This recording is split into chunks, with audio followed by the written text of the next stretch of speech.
Good morning and welcome. I'd like to welcome you, Commissioner Andrew Costa, to the Justice Committee this morning. I'm joined today by a selection of the Police Executive. I will quickly introduce you to the members of my direct team. So Deputy Commissioner Wally Homaha, recently appointed Deputy Commissioner Tanya Kura, Deputy Commissioner Glenn Dunbear, Deputy Commissioner Jevon McSkimming,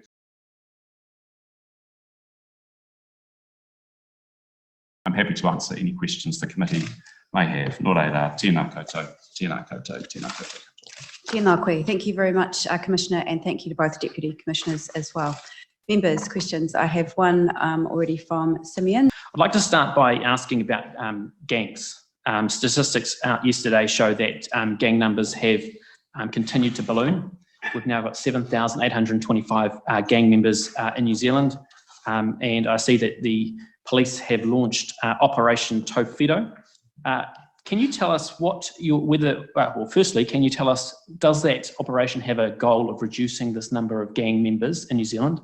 And if so, what that is? Because the budget measure for the number of gang members for the last financial year was 6,000 to 6,600.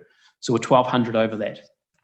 So just to address the first part of your question, or the premise of your question. Just one moment, sorry, Commissioner, before you answer it, just reminding member two that you do need to be aware that understanding orders 3511, that this is looking over the past year. So if you can tie your question to financial responsibility. You're correct about gang membership. But if you're asking forward-looking questions. The practice has always been that members can ask questions that are relevant to the current situation. That's been the current practice. I'm just saying, remember, that if he's going forward-looking, that's out of scope. I'll address the premise of your question about gang numbers. We are really concerned about the impact of gangs on organised crime particularly, and the harm that occurs in our communities. Operation Tōwhiro addresses that harm by focusing 10,000 officers on firearms related violence involving gangs and organised criminal groups. The question of whether gang numbers have increased is a very hard one to answer with confidence. We developed a measure, the National Gang List, in order to understand for intelligence purposes whether someone has had a gang connection. It's easy to get on the list. We see a gang member wearing a patch. It's very hard to get off the list because if you drift away from gangs, we have no way of knowing. But Commissioner, surely, is that a supplementary question? Can I say something? Surely you accept that the 3 or 4 or 5 or 7 older gang members that come on, because there aren't many of them, doesn't remotely make up for the thousands that are going on. And gang numbers in New Zealand, it's inarguable, are increasing incredibly significantly. So do you accept that? We've launched this operation. No, do you accept that? We've launched this operation because we are concerned about gang activity. And I just want to know if you accept the gang numbers. Your question? Well, that wasn't my question. I asked you if you accept that gang numbers are increasing significantly. Because you can try and explain them away, and I appreciate there's sociologists and so on trying to do that. But I want to know, do you accept the reality that I see every single day of a lot more gang members today than a few years ago? We have no confidence about the total number of active gang members. Gang crime is different from gang membership, and we are focused on the harm that gangs are causing, and that is the important. I'll just try one more time. Straight question. Do you accept over the last number of years, gang numbers have gone up incredibly significantly, I mean exponentially? We are concerned about an increase in gang activity. I can't with confidence tell you what has happened with gang numbers. On the face of it, gang numbers have increased. However, the statistics that we have for that are very problematic. So you don't believe your own statistics? I don't. They weren't generated for statistical purposes. They were generated for intelligence purposes. Can I just remind members opposite, if you want a supplementary question, you need to bring it through the chair. Simeon Brown. You mentioned the issue of firearms and gangs obviously perpetrating a lot of violence with firearms. How many patched gang members or prospects handed in their firearms voluntarily during the buyback? I'm not aware that that was a particular activity that occurred in the buyback, and unsurprisingly, the buyback created. So how many? The buyback created the opportunity for legitimate firearms holders who are in possession of something that was now unlawful to hand it back. Did any? Those who didn't are the focus of our activity. I can't answer that with. Well, we've got an answer here, and the questions from the committee answer is 1. And that's not surprising. The reason that we are targeting gang members in terms of firearms possession is because naturally they're not going to hand them back. And so the supplementary then to that question, so you consulted about a year ago on the issue of firearm prohibition orders. Where's that at? That's the subject of a bill presently before the House, and in relation to any advice we might be providing the Minister, we advise the Minister. Well, yes, it is a subject of a bill before the House, but also the police consulted on firearm prohibition orders. That consultation finished in January last year. That was for the government, not for a member's bill, which is my member's bill. So have you put any have you put any advice to the government? Where's that process at? Because we're 12 months, 13 months on, we're seeing violence on our streets from gangs continuing to grow. You've launched an Operation Tofido, but you haven't given any additional tools to officers. Where's the firearm prohibition orders at? We're providing advice to the Minister on that. The consultation was undertaken, and that's all I can really say in relation to that. Thank you. I've got a supplementary here. Very short question. Do police support firearms protection orders?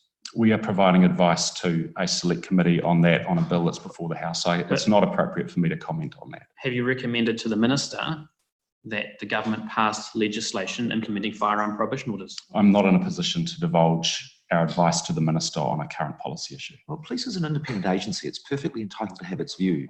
We have a view, I just can't discuss it here. Nicole. But we are a select committee of Parliament. What makes it that you don't think you can tell us a police view? We're advising a select committee on a bill before the House, and we're advising our Minister on policy issues arising from the consultation process. I have obligations to both of those processes. Commissioner, do police still arrest criminals in New Zealand? Last year, we seized more firearms. We recovered more and restrained more assets from organised crime.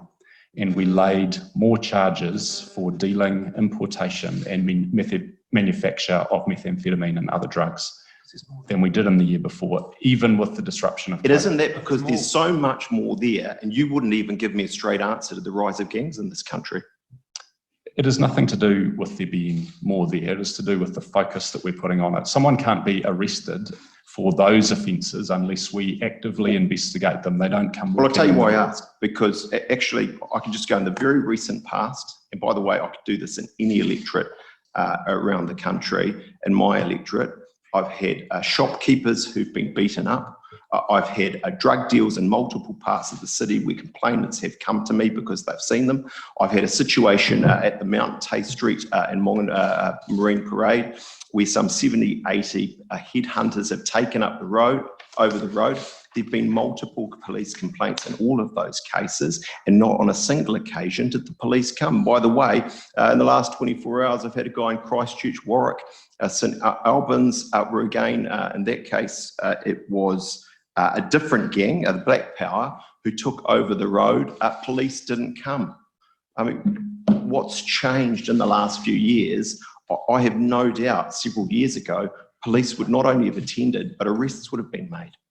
We have always had problems with gangs and gang crime in this country. We are concerned by the increase in gang violence, and that's why we have launched Operation Tofido.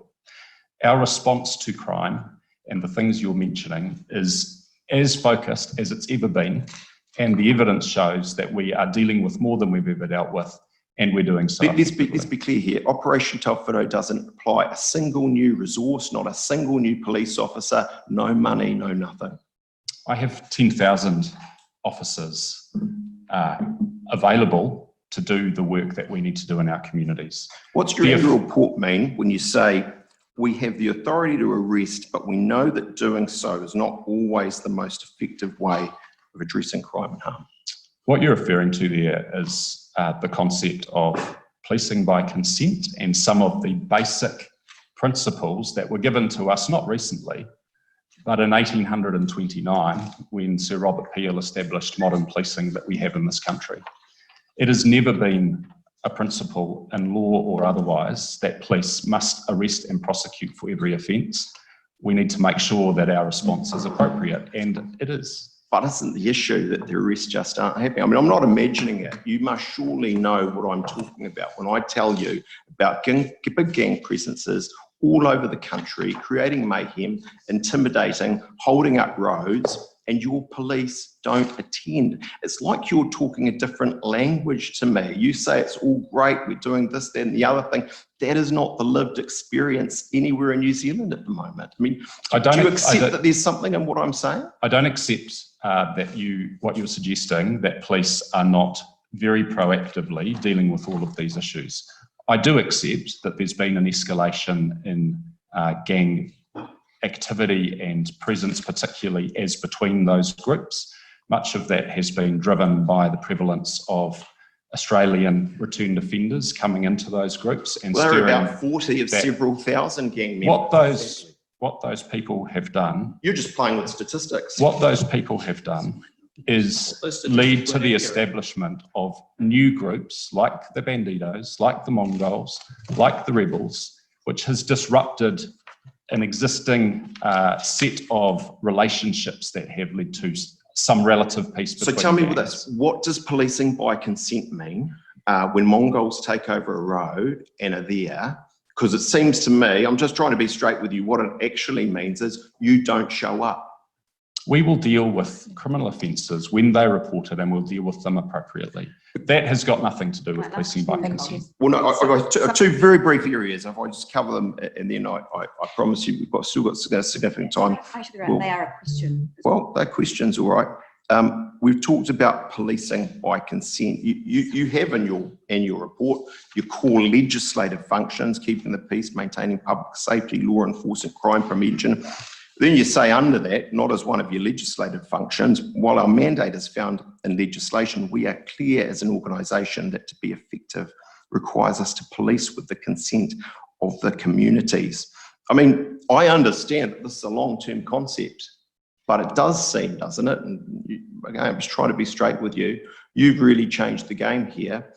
You've tipped the balance very strongly in favour of this concept of consent and taking everyone with you. And I put it to you, that just doesn't actually work when you're dealing with headhunters and Mongols. Let me tell you what policing by consent is. When we look overseas and we see the violent clashes that have occurred between police and ordinary citizens over COVID lockdowns, over issues like Black Lives Matter, that's what it looks like when the police lose the consent of their community.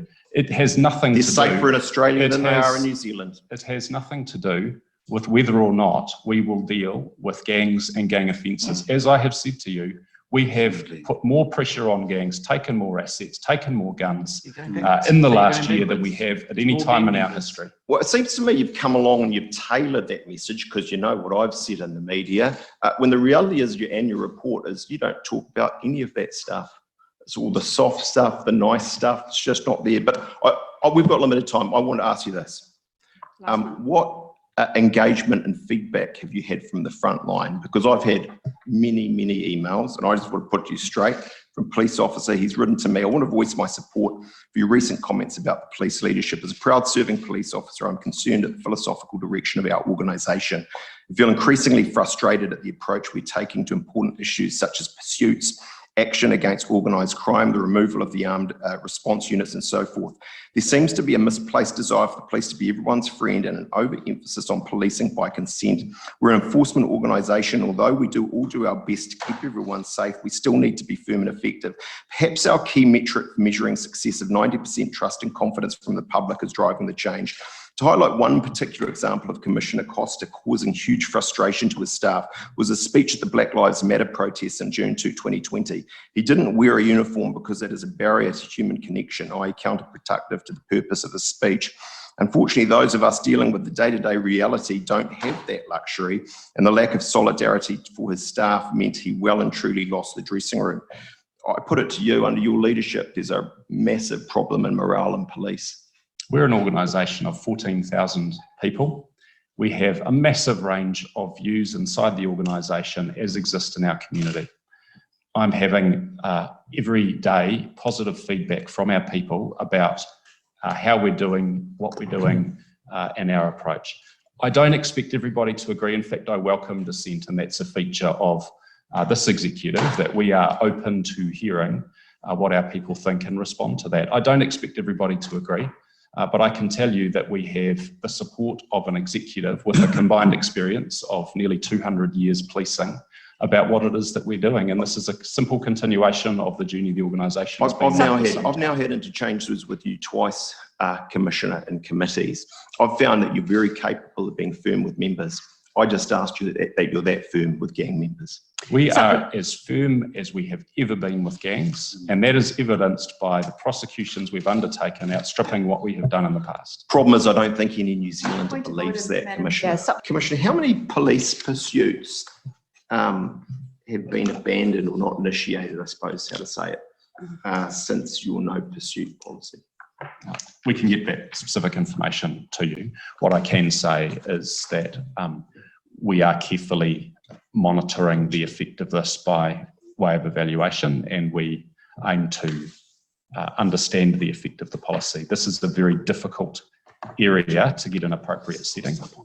We've had 60 people die, more than 60 people die in police pursuits in the last decade. We've had a very permissive pursuit policy compared to other jurisdictions. Our policy now is much more aligned to that of others, including some Australian neighbours. However, I recognise the importance of people stopping for police when we signal people to stop, and I'm very interested to see what the effect of the policy is. I have an open mind on that. There is no easy way to balance the safety of the public when these cars are tearing around, in our streets against that public interest of people stopping for police. So is it fair to say we're in a trial? Words to that effect. How long do you think we will be in that state before we have a sense of the pros and cons? I think it's going to take 6 to 12 months to properly understand the effect of what's going on here. What I can tell you is that just because police don't pursue doesn't mean there's no accountability. Before the policy kicked in, we resolved 30% of pursuits by investigation.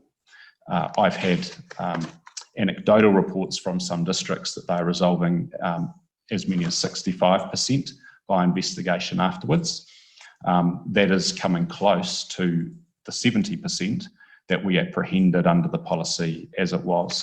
So, we have to strike the right balance here. It actually needs a public conversation, because when somebody dies in a pursuit, someone who was innocent in the circumstances, there is an understandable and fair outcry. What the right way for police to deal with these things is worthy of a conversation. Supplementary, So a couple of Simeon. supplementaries on that. So what's the street value of 3 kilos of meth at the moment? I might look to colleagues for that. Shed loads. And how much social harm does that cause? Huge social harm, clearly. Yeah. Methamphetamine is by far the most damaging drug that we see in New Zealand at this time. The nature of that harm is wide-ranging, from contributing to gang harm right through to family violence. And so what you put out a training manual, my understanding is put out a training manual, online little module thing for all your officers to do as part of this new pursuit policy. And they're asked the question, if the car in front has 3 kilos of meth in the boot and they don't stop for you, are you to pursue or not? And the answer is no. Is that correct? That was in the training. That's the answer, according to the new policy. That is the effect of the new policy, and that is why I'm saying I am very open to considering whether we've got this setting right. There is a huge difficulty in getting a clear application in circumstances where officers are making decisions with very high levels of adrenaline. These fine judgments. And you let them go. These fine judgments that we can make in this setting are very difficult to apply on the front line. Now, in terms of what we would do in that situation, we know, if we know there's 3 kilos of meth, then we've got a pretty fair idea of who it is, and we've got a range of options how we respond, including going to the places where presumably if we know there's 3 kilo of meth, we have an idea of where they're going. Right? You know where they live. Is it a new line of We question? wouldn't know. Supplementary question. Can I just ask on that note? You say you need a public consultation. Did you brief the minister on this policy before it was issued to police? I would have to check the order of events there, so I can't answer confidently. You can't answer it confidently. So you're saying we need a public consultation, but you didn't potentially. Let me answer the question. This is a operational decision. We have a very clear carve out in the Policing Act around operational activity, and this is in that domain. So if we had briefed the minister, it would be to advise the minister of where we're heading. Section 16 says operations to do with individual cases. It's broader than that. And last question on this. Can you tell the committee here? Do you want another one as well? You mentioned around the numbers around how many are being held to account. So what happens when someone's in a fleeing vehicle and they're in a stolen vehicle? What percentage of those are you holding to account? We will know that when we have done the evaluation, so I can't tell you that right at this moment. It's early days. We are developing a range of very good tactics as alternatives to pursuit, including obviously in Auckland, which is probably close to half our demand for fleeing drivers. We have the Eagle helicopter operating 24/7. But in the rest of the country, are there any new tactics, any new technology? That was one of the recommendations of IPCA was new technology. Has there been any rollout of new technology or new tactics? We are just stop pursuits. We are actively exploring technology options. The opportunity for technology to make a difference here is very significant. So it's an experiment, essentially, what you're doing. Supplementary question, Dr. Smith. I get that police have a non-pursuit policy when someone's got their warrant fixes over or their car reg. But can I be really clear? Is it current police policy that a car with as much as 3 kg of meth is that it's police policy not to pursue? That a police officer who chose to pursue such an offender would be in breach and face disciplinary procedures? Is that really police policy? There is a judgment to be exercised by the officers, and that is a weighing of the risk associated with pursuing a fleeing driver, which is death or serious injury based on strong evidence, against the potential harm from the situation. Now, I accept the premise that 3 kg of meth in a car is very significant in terms of harm to the community. Yeah. Whether or not that should have been included as an example in the training is an open question. My question's really clear. I just need a simple answer. Is it police policy that a pursuit will not be pursued in the event that an officer has knowledge that a vehicle has 3 kg of meth? It would depend on whether we have a realistic other way of apprehending that offender. It would depend on our understanding of what that offender was about to do. So I'm not going to give a black and white simple thing on that. And if an officer made a judgment in good faith, that could be fairly with a fair rationale. But Commissioner, last one, Dr. Smith, it was one. Yeah, but Commissioner, you say it's not black and white, but the information you're giving your officers is black and white. When it asks the question, should you pursue, it doesn't say you should consider the circumstances. It says no. I can only conclude that that is your policy. When I saw that in the training, I was uncomfortable with it. Have you issued new training? I can't answer that, but I had a level of discomfort for the same reason you do. Thank you. Vinishi. I heard a separate. I just want to put to you, what I've heard today as relates to police pursuits. It seems to me where you've got us in terms of how you position the police is a bit cake and eat it too, right? You're effectively telling us you are tough guys and you go out and you bash down doors and do all these things, but you're also incredibly nuanced and so on.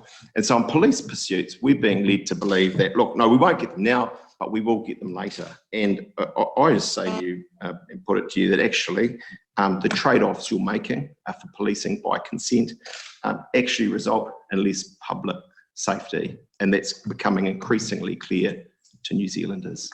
No, that's not the case. If you're talking about the pursuit policy, I'll try and answer what I think was a question about the pursuit policy and how it affects.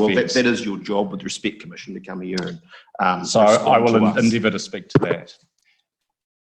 The pursuit policy settings are very difficult to get right, to balance between the safety of the public and the interests of police getting the person in front of us when they're offending. We have a range of ways to apprehend people, and some of those are very effective. And as I've alluded to, we're having some quite good success rates when we focus on investigation. Whether or not the policy setting is right is an open thing. In terms of policing by consent, the pursuit policy is not connected with that. It's a simple equation of, is it acceptable for innocent members of the public to die because someone's being pursued by police? We were out of line with international... It's entirely foreseeable someone will die from 3 kgs of methamphetamine. We were But out... the aggravated robber who leaves and you don't catch goes on to do another one and someone dies. We were out of... I would like to hear the answer before the Yeah, next supplementary you had a fair comes. crack, Simon. I forgot to finish you waiting. We were out of line with international settings on that. To be clear, that policy has not been driven by me. It was driven by strong agreement across senior leadership and police. And so to characterise it as something that I've personally driven is misleading and You're unfair. responsible as the Commission. But actually, Walters, I'm responsible, So do you not agree but with listen, members opposite, you've had a number of questions, far more than government members, and I have been more than generous in my allocation of primary and supplementary questions.